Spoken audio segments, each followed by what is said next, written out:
निकाय अध्यक्षों के वित्तीय अधिकारों में बदलाव को लेकर कांग्रेस प्रदेश अध्यक्ष ने सरकार के डरे होने की बात करी, जिस पर बीजेपी विधायक भूपाल राम टमटा ने पलटवार किया और कहा कि वित्तीय अधिकारों की जो बात है इसमें काफी विचार विमर्श करने के बाद ही फैसला लिया गया।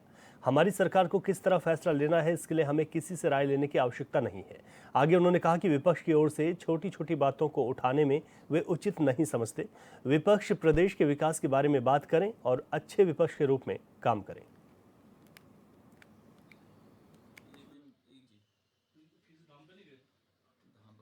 वित्तीय अधिकारों की बात है तो निश्चित रूप से इस पर बहुत सारे पहलुओं पर विचार विमर्श के बाद ये निर्णय लिया गया है और हमें क्या निर्णय लेना है, हमारी सरकार को क्या निर्णय लेना है, ये हमें किसी से राय मशवरे की आवश्यकता नहीं है। और मैं समझता हूँ कि इस प्रकार की बात को, छोटी छोटी बातों को विपक्ष द्वारा उठाना किसी भी दृष्टि से मैं उचित नहीं समझता हूँ। अच्छा हो कि विपक्ष एक अच्छे विपक्ष के रूप में क्षेत्र के विकास के लिए, इस प्रदेश की उन्नति के लिए जिस भावना से ये उत्तराखंड राज्य लेने का लोगों ने संकल्प किया था, उस भावना की पूर्ति में सहयोग की भावना रखते हैं तो निश्चित रूप से एक अच्छा वातावरण बनेगा और इस क्षेत्र की जनता इस बात को भी समझेगी। पहलगाम आतंकी हमले के बाद भारत की ओर से चलाए गए ऑपरेशन सिंदूर की सफलता पर कांग्रेस तिरंगा यात्रा कल आयोजित करेगी। कांग्रेस प्रवक्ता शिशपाल बिष्ट ने कार्यक्रम की जानकारी देते हुए बताया कि जिस तरीके से हमारी यशस्वी सेना ने बदला लेकर आतंकवादी शिविरों को नष्ट किया, उससे पूरे देश के अंदर उत्साह है। कांग्रेस पार्टी प्रदेश अध्यक्ष करण माहरा के नेतृत्व में सेना के सम्मान में तिरंगा यात्रा निकालेगी। साथ ही उन्होंने कहा कि पाकिस्तान को संदेश है कि देश हर परिस्थिति में एक है।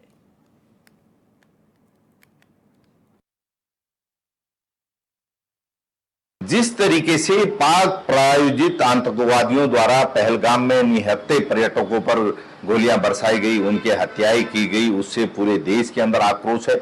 जिस तरीके से हमारी यशस्वी सेना ने बदला लिया है, पाकिस्तान के आतंकवादी शिविरों को नष्ट किया है, उससे पूरे देश के अंदर उत्साह है। और सेना हमेशा ही पराक्रम के द्वारा जो है देश की रक्षा करती है, आतंकवादियों को मुंह तोड़ जवाब देती है। पूरा देश सेना की और सरकार की कार्रवाई से उत्साहित है। इसीलिए कांग्रेस पार्टी सेना के सम्मान में, देश के सम्मान में कल जो है तिरंगा यात्रा निकाल रही है।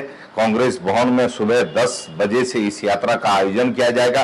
कांग्रेस पार्टी के आदरणीय प्रदेश अध्यक्ष करण माहरा जी तिरंगा यात्रा का जो है नेतृत्व करेंगे और निश्चित तौर पर कांग्रेस जन हो चाहे देश के आम नागरिक हो, सभी में सेना के पराक्रम को लेकर के उत्साह है। और जब भी जो है देश को आवश्यकता हुई है, पूरे देश ने एकता का परिचय दिया है और इसी एकजुटता के साथ पूरे देश के अंदर जो है तिरंगा यात्राएं निकाली जा रही हैं और पाकिस्तान को संदेश दिया जा रहा है कि देश हर परिस्थिति में एकजुट है। पाकिस्तान अपनी हरकतों को रोके, वरना पाकिस्तान का जो है मटियामेट होना तय है।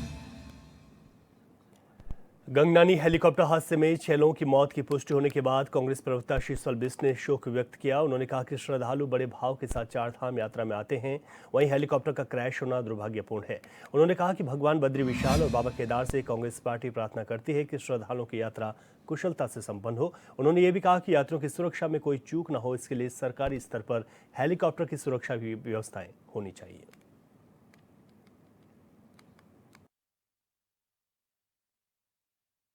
पूर्ण घटना है। श्रद्धालुओं को ले जा रहे हेलीकॉप्टर की जिस तरीके से उत्तरकाशी के गंगनानी क्षेत्र में दुर्घटना हुई है, उसमें 6 लोगों की मौत की अभी तक खबरें आ रही हैं। निश्चित तौर पर श्रद्धालु जो है बड़े भाव के साथ चार धामों में दर्शनों के लिए आते हैं और इस तरीके से जिस हेलीकॉप्टर का क्रैश होना, उसमें श्रद्धालुओं की मौत होना बहुत दुर्भाग्यपूर्ण घटना है। भगवान बद्री विशाल और केदारनाथ जी से कांग्रेस पार्टी प्रार्थना कर रही है कि यात्रा कुशलता से संपन्न हो, निर्विघ्न रूप से संपन्न हो और भविष्य में इस प्रकार की दुर्घटनाओं से भगवान जो है हमारे लोगों को और पर्यटकों को बचाए। लेकिन सरकारी स्तर पर भी जो है निश्चित तौर पर हेलीकॉप्टरों की सुरक्षा की व्यवस्था होनी चाहिए थी। उनमें जो तकनीकी खामियां हैं उसका पहले से जो है रख रखाव होना चाहिए और नियमित तौर पर उसकी निगरानी भी होनी चाहिए। ये दुर्घटना किस कारण से हुई है ये तो जांच के बाद पता लगेगा, लेकिन जो है यात्रियों की सुरक्षा में कोई भी चूक नहीं है। ऑपरेशन सिंदूर के बाद पाकिस्तान ने भी आक्रामक रुख अपना लिया है। बॉर्डर पर सीज फायर का उल्लंघन और अब तो स्थानीय लोगों को भी पाकिस्तान ने टारगेट कर क्षति पहुंचाना शुरू कर दिया। रिटायर्ड कर्नल अजय कोठियाल ने कहा कि हमारी सेना ने इस बार टारगेट को हिट करते हुए कड़ा संदेश तो दिया ही है और आगे भी अगर पाकिस्तान अपनी हरकतों से बाज नहीं आता तो सिंदूर 2, सिंदूर 3 और यहां तक कि पाकिस्तान को मिटाने की ताकत भी भारतीय सैनिकों में है। समय के हिसाब से इस तरह की रणनीतियां बनाई जाती हैं जो आने वाले दिनों में देखी जा सकती हैं।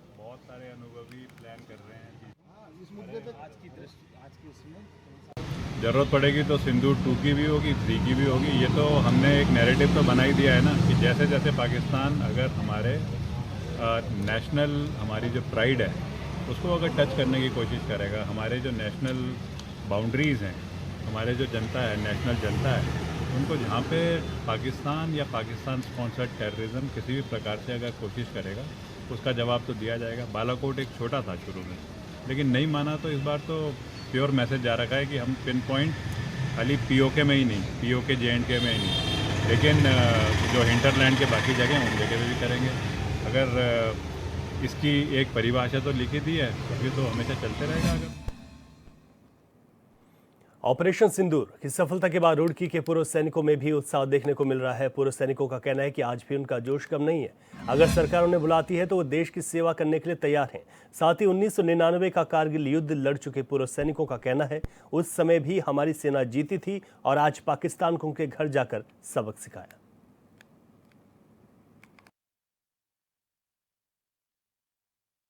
तो ये कहता हूँ कि 22 अप्रैल को जो निहत्थे लोगों पर जो उन्होंने वार किया था, ये कहा था कि मोदी को बता देना, तो मोदी ने उन्हें कल रात को बता दिया कि मोदी क्या चीज़ है मल्ला। और उस पूरी टीम को मैं सैल्यूट करता हूँ कि उन्होंने इस ऑपरेशन को अंजाम दिया और सुरक्षित वापस आए। मतलब सैल्यूट है उन लोगों को। यहाँ तक युद्ध है कि एक लड़ाई एक बहुत बड़ी अहम भूमिका था एक देश के लिए, क्योंकि दुनिया में देश सबसे परे होता है और उसके लिए हम लोग सब एक जान देने को भी तैयार है आज।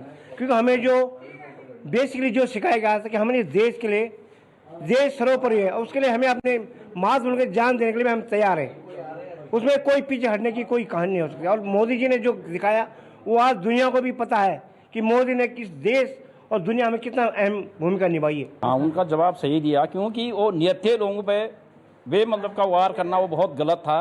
वो उनको भुगतना पड़ेगा और सही टाइम पे उनको जवाब मिल गया और आगे भी जवाब मिलता रहेगा। सर्विसमैन है जो बुलाती है, बिल्कुल जाने को तैयार है सभी लोग। कौन मना करेगा? जब बुलाएंगे तो सब जाएंगे, कोई भी वो नहीं रहेगा कि नहीं जाएंगे, सब जाएगा कोई।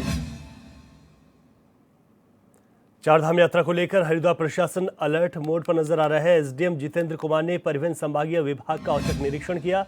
दरअसल ग्रीन कार्ड बनाने के नाम पर अवैध वसूली की शिकायतों के बाद हड़कंप मचा था, जिसके बाद उप जिलाधिकारी ने खुद पहुंचकर यहां पर जांच पड़ताल की है। निरीक्षण के दौरान मौके पर कोई अनियमितताएं नहीं मिली हैं। वहीं उप जिलाधिकारी ने कहा कि दोबारा शिकायतें मिलने पर सख्त कार्रवाई की जाएगी।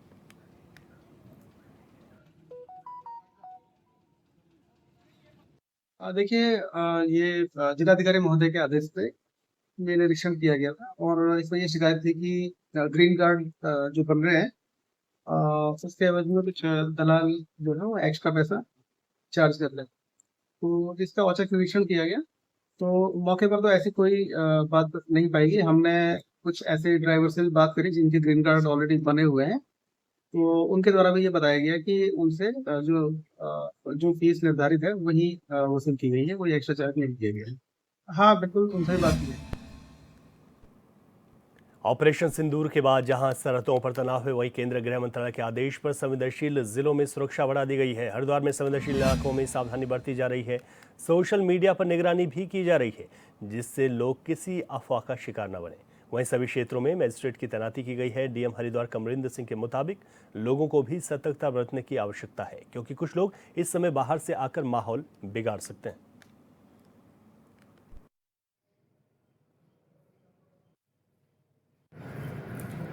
निश्चित तौर पर संवेदनशीलता है और इसके दृष्टिगत प्रशासन भी सतर्क है और सभी जगह जो है नज़र रखी जा रही है। जगह जगह पर पुलिस तैनात कर दी गई है, मजिस्ट्रेट भी लगाए गए हैं और सोशल मीडिया पर जो अवांछित चीज़ें डाल दी जाती हैं उन पर भी नज़र रखी जा रही है। तो किसी भी दशा में यहाँ पे कोई भी ऐसी बात नहीं होने दी जाएगी जो अप्रिय हो और जो अवांछित हो। लोगों से क्या सर अपील करेंगे ऐसे मौक़ों पर?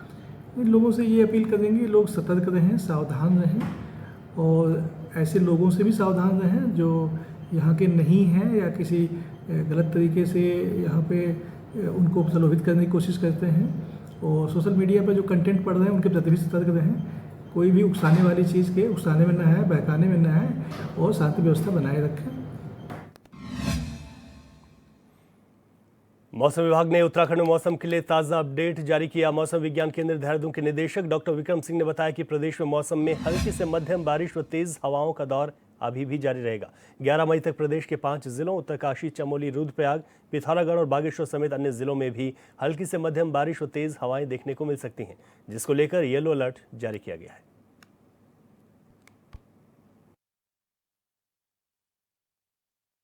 अभी जो लेटेस्ट प्रेडिक्शन दिखा रहा है उसमें यही है कि अभी 3 दिन तो कम से कम 4 दिन जो है बारिश है और भी तो हल्की से मध्यम बारिश कुछ जगहों में जो है आज 8, 9, 10 और 11 तक जो है ये मिलने वाली, खासकर हिली एरियाज में और छुटपुट एक्टिविटी जो प्लान्स में भी वो रहेगी। तो अभी भी 3 दिन में 4 दिन में कहूँ तो जो हल्की से मध्यम थंडरस्टॉर्म एक्टिविटी है वो प्रदेश में मिलने वाली है और उसको देखते हुए जो अंदर के डिस्ट्रिक्ट है उसमें जो है येलो वार्निंग गवर्नमेंट कर दिया है। हालांकि बहुत ज़्यादा स्थिति नहीं दिख रही है तो हल्की से मध्यम तक की रहेगी, परंतु फिर भी जो थंडरस्टॉर्म होता है आजकल वो उसमें आप देखते हैं कि कभी कभी ओलावृष्टि मिल जाना या फिर इसी तरह जो इंटेंस शावर जो है वो मिल जाता है। तो उस दौरान जब एक्टिविटी चल रही तो लोगों को चाहिए थोड़ा सेफ जगह पे रुकें, उस समय जो है मूवमेंट ना करें। तो ये चीज़ का ध्यान रखेंगे तो फिर आप किसी प्रॉब्लम से वो बचेंगे। उधर अल्मोड़ा में सोमेश्वर के सुपाकोट के ग्रामीणों ने मुख्यालय पहुंचकर प्रशासन के खिलाफ जोरदार प्रदर्शन किया। इस दौरान उन्होंने प्रशासन पर अनदेखी का आरोप लगाया है। चौघानपाटा स्थित गांधी पार्क में धरने पर बैठे ग्रामीणों का कहना है कि बीते साल 8 मई को ही सुपाकोट में आपदा आई थी, जिसमें गांव का प्राचीन नौला जमींदोज हो गया। इसका ग्रामीणों ने अपने संसाधनों से पुनर्निर्माण का कार्य किया था, लेकिन गधेरे की निकासी का मार्ग बह जाने से पानी घरों में घुस रहा है। इससे 3 घरों को खतरा बना है। उन्होंने कहा कि अगर बारिश से पहले चारों ओर बिखरे मलबे को नहीं हटाया गया तो हालात बिगड़ सकते हैं।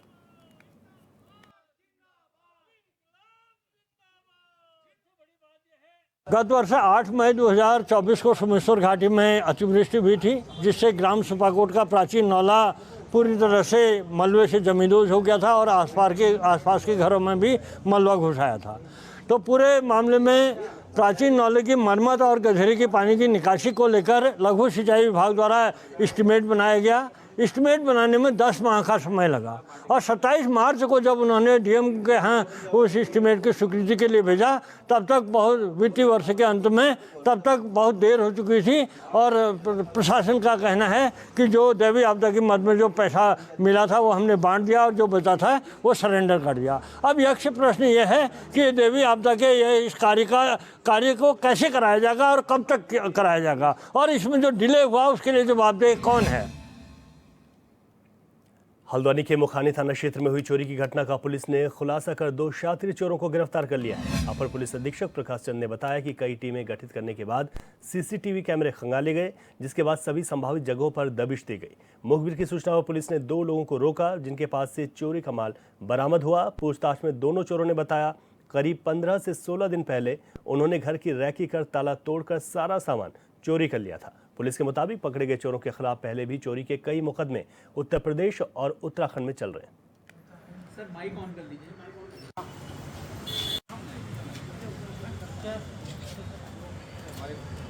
पुलिस ने इसमें एफआईआर दर्ज की और टीमें गठित की। इसमें हमारे सिटी के नेतृत्व में एसओजी की भी सहायता ली गई। साथ में हमने सीसीटीवी भी संभाले। इसमें हमारे सीसीटीवी के एक्सपर्ट काफ़ी सीसीटीवी एनालिसिस करने के बाद इन दोनों को आज कल आटे चौकी किसी को गिरफ्तार किया गया है, जिसमें कि 2 साथी चोर पकड़े गए हैं। इनके कब्जे से चोरी का माल, एक चेन, एक कैमरा और इनका अपराधी के इतिहास भी है। हाँ, 2 चोर ट्रॉली के संभल के रहने वाले हैं। इनके 2 दर्जन से अधिक केस दर्ज हैं। एक महेंद्र पाल पे 22 मुकदमा दर्ज है, जबकि रामगढ़। उत्तराखंड सरकार में स्वास्थ्य मंत्री धन सिंह रावत देहरादून में बैठकर बेहतर स्वास्थ्य सुविधाओं का दावा तो करते हैं, लेकिन स्थिति है कि पहाड़ के अस्पतालों में स्वास्थ्य कर्मी टाइम से भी नहीं पहुंचते, जिसकी वजह से लोगों की परेशानी बढ़ चुकी है। चंपावत के लोहाघाट में क्या स्थितियां हैं, इस रिपोर्ट में आपको दिखा रहे हैं।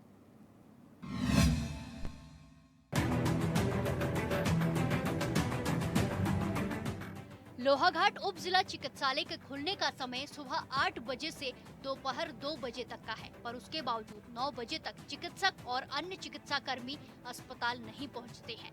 गुरुवार को लोहाघाट उप जिला चिकित्सालय में सुबह 9 बजे तक कोई भी चिकित्सक नहीं पहुंचा और मरीज बाहर इंतजार करते रहे। ये लोहाघाट का जो ये अस्पताल है बहुत 3 ब्लॉकों का सेंटर है। यहाँ से बहुत दूर दूर से नेपाल की सीमा से बालाकोट, सिमलखेत, देवीधर तक के मरीज यहाँ पहुँचते हैं, क्योंकि उनको अपने इलाज के लिए। तो अगर वो समय से अगर चिकित्सक वहाँ नहीं रहेंगे तो उनको परेशानी होगी ना। पहाड़ के लोग सुबह सुबह अस्पताल तो पहुँच जाते हैं, लेकिन डॉक्टरों के नहीं रहने से लोग परेशान हैं। चिकित्सालय में आजकल चिकित्सकों की भरमार है, फिर भी अल्ट्रासाउंड और एक्सरे रूम में ताला लटका रहता है। चिकित्सा अधीक्षक कक्ष भी बंद नजर आया। मरीजों को सस्ती दवा देने वाले जन औषधि केंद्र में भी ताले लटके नजर आए। जो जन औषधि केंद्र है वहाँ गरीब जनता के लिए प्रधानमंत्री की योजना के द्वारा खोला गया है। गरीब जनता को सस्ते दरों में दवाई मिल रही, तो उसको भी कम से कम समय से, जब जिस समय अस्पताल होता है उसी समय उसको भी खुलना आवश्यक है, ताकि गरीब जनता को उसका फायदा मिलता है। क्योंकि बाजार की दुकानों में दवाइयाँ बहुत महंगी हैं, वहाँ गरीब जनता के लिए वही औषधि केंद्र खोला है, तो उसका समय से संचालन होना चाहिए। मोदी साहब कह रहे हैं ये सारी व्यवस्थाएँ दुरुस्त की जाएँ, मरीजों को सुविधा मिले, गरीब जनता को उन दवाइयों सस्ती दवाइयाँ मिले और समय से खुले अस्पताल, समय से बंद हो। अस्पताल की अव्यवस्था से मरीजों में गहरी नाराजगी है। लोगों का कहना है कि दूर दराज से मरीज अस्पताल में इलाज के लिए आते हैं, लेकिन यहाँ घंटों इंतजार करना पड़ता है। ऐसे में मरीजों को लौटने में परेशानी होती है। इलाके के लोगों ने सीएमओ चंपावत से मामले का संज्ञान लेने और समय पर चिकित्सक और चिकित्सा सेवा उपलब्ध कराने की मांग की है। ये अक्सर देखा गया है कि हमारे यहाँ सुबह मरीजों का आना अधिकतर होता है अस्पतालों में। यदि समय से न खोला गया अस्पताल और समय से न खोली गई चिकित्सकों की व्यवस्थाएं, जैसे एक्सरे मशीन है और भी कई जन औषधि है, और सबसे बड़ा दुर्भाग्य कि मुख्य अधीक्षक और जो मुखिया हैं वही समय पर नहीं आएंगे तो और काम कैसे होगा। वहीं सीएमओ चंपावत डॉक्टर देवेश चौहान ने कहा कि मामला संज्ञान में आया है, वो मामले की जांच कर आवश्यक कार्रवाई करेंगे। उन्होंने कहा कि समय से चिकित्सकों व चिकित्सा कर्मियों का अस्पताल न पहुंचना काफी ज्यादा गंभीर मामला है, जबकि अस्पताल में उपस्थिति दर्ज कराने के लिए बायोमेट्रिक मशीन लगा दी गई है। क्षेत्र के सामाजिक कार्यकर्ता राजेंद्र पुनेठा और भुवन चंद्र गहतोड़ी ने कहा कि लोहाघाट अस्पताल में 3 ब्लॉक की जनता अपने उपचार के लिए आती है, साथ ही नेपाल से भी मरीज यहाँ पहुँचते हैं। सबसे बड़ी बात यह है कि हमारे यहाँ दूरगामी क्षेत्रों से लोग आते हैं। यदि वह समय से अपना पहुंचकर इस कार्य को पूरा करें, हमारे यहाँ व्यक्ति पहुंच जाता है 8 बजे 7 बजे सुबह गाड़ियाँ आती हैं, और यदि सुविधा उसे सुबह मिल जाए तो वह एक ही दिन में अपनी जांच कराकर भी 2 बजे तक लौट सकता है। स्वास्थ्य विभाग मुखिया जी से, सीएमओ साहब से इस माध्यम से ये कहना चाहता हूँ कि आप थोड़ा सा कर्मचारियों को उनके समय का ध्यान दिलाकर एक बात ज़रूर कहें कि जो व्यवस्थाएँ खराब हो रही हैं सबको मिलकर ठीक करनी पड़ेंगी और एक व्यक्ति से काम नहीं चलेगा।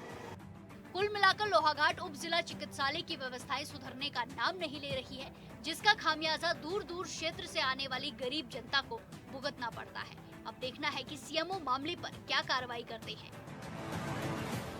HNN 24/7 के लिए चंपावत से लक्ष्मण बिष्ट की रिपोर्ट।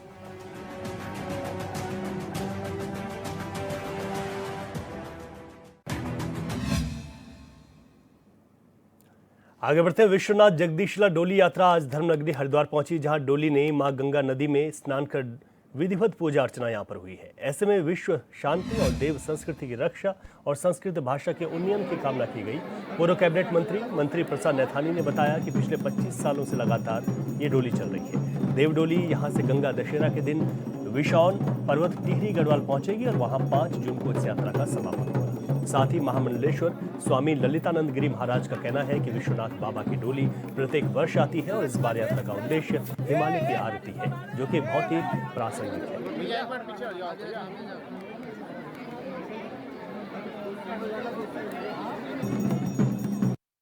ये विश्वनाथ जगदीश शिला डोली धर्मनगरी देव हरिद्वार में पहुंची है।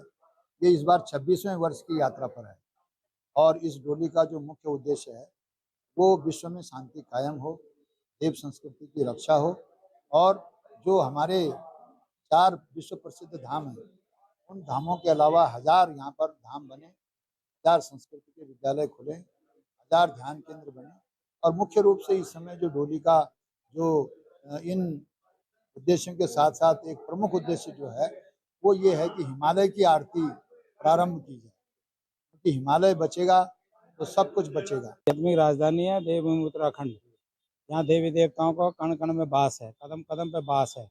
हमारे मंत्री प्रसाद नैथानी जी जो है उसको 26 साल से 1000 तीर्थों का उनका संकल्प है और उससे क्या है कि हमारे देव उत्तराखंड जो प्लान हो रहा है प्लान भी रुकेगा, ये जो बंजर है वो भी सब ठीक होगा और बहुत बड़ा फायदा व्यवसाय की दृष्टि से, आध्यात्मिक की दृष्टि से और सुरक्षा की दृष्टि से बहुत बड़ा फायदा, ये सब फायदा होगा ना इसमें। वो लोग रहेंगे जब तो बचेगा, लोग नहीं रहेंगे कहाँ से बचेगा। पहले तो लोगों को रखना है, यहाँ प्लान हो रहा है, प्लान रोकना है और जो गए हुए उनको वापस बुलाना। खबर ऋषिकेश से है, जहां वैली सोसाइटी में फ्लैट के बाहर युवक की गोली मारकर हत्या कर दी गई। बता दें कि मूल रूप से युवक नोएडा का रहने वाला है, ऋषिकेश में रहकर रेस्टोरेंट चलाता था। वहीं सीओ नरेंद्र नगर डीएस भंडारी ने बताया, देर रात करीब 4 राउंड गोली की सूचना यहां पर मिली। ऐसे में पुलिस मौके पर पहुंची तो एक फ्लैट के बाहर नोएडा सेक्टर 63 निवासी नितिन देव की लाश पड़ी थी। इसके अलावा पुलिस ने सीसीटीवी कैमरे खंगाले तो उनमें से 2 लोग स्कूटी पर सवार होकर भागते हुए भी नजर आए। साथ ही उन्होंने कहा कि हत्या के कारणों का फिलहाल पता नहीं चल सका। पुलिस टीम इन बदमाशों की तलाश में जुटी है।